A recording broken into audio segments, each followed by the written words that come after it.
特别防疫，咱咧讲为优看优，嘛要特别注意到功夫甲美甲。昨咱新闻就报道，中山医学大学教授教大家用电锅来打吹喙烟，有民众看到到地，就拿伫咧厝内家己来做实验，结果有人无放吹架，直接放伫咧电锅内底吹，规个喙烟煞扬起。另外有人是袂记咧放内锅，上尾喙烟吹甲剩2条棉仔线。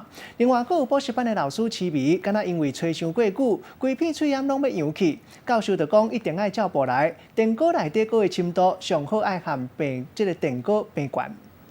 摆进来内锅之后，请记住不要加水，我们只要用干蒸就好了。中山医学大学教授教民众喙烟搁再用的办法，只要用电锅打吹喙烟，抑制病毒活性，就会当搁再来使用。只是大家对咧做，拢总失败啊！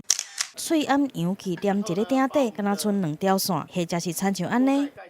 摆伫咧吹架顶，喙烟中拢扬起，粘伫咧顶悬，就连补教有名的老师嘛失败啊！喙烟伫咧盘仔顶吹伤久，揪水变做一股蓝色的物件，网友拢笑讲杀菌杀甲上彻底啊！看这个程度，病毒已经死800摆啊！内底部的温度接近150到170度，那肯定是马上溶。蒸的时间这么久，我在猜那应该是有加水，不然那个保护装置马上就跳起来了。教授搁再一摆强调，喙烟搁再用正确的做法，内锅甲吹架拢袂当欠。尤其是内锅的深度上好，甲电锅平悬，刷落来试开关，电锅唔免加水，打吹3分钟，最后再搁放5分钟，互喙烟表面的温度会当达到65度。这个内锅不要太小，也不要用坛子，最多只摆的3个，所以建议大家不要一次就摆的50-60个，好，那这样的话可能它的加热会不均匀。对抗肺炎的疫情，喙烟是真歹买，想要将喙烟搁再来使用，民众就要注意，若是一步做唔对，就会亲像安尼，只会当甲喙烟来讲再会。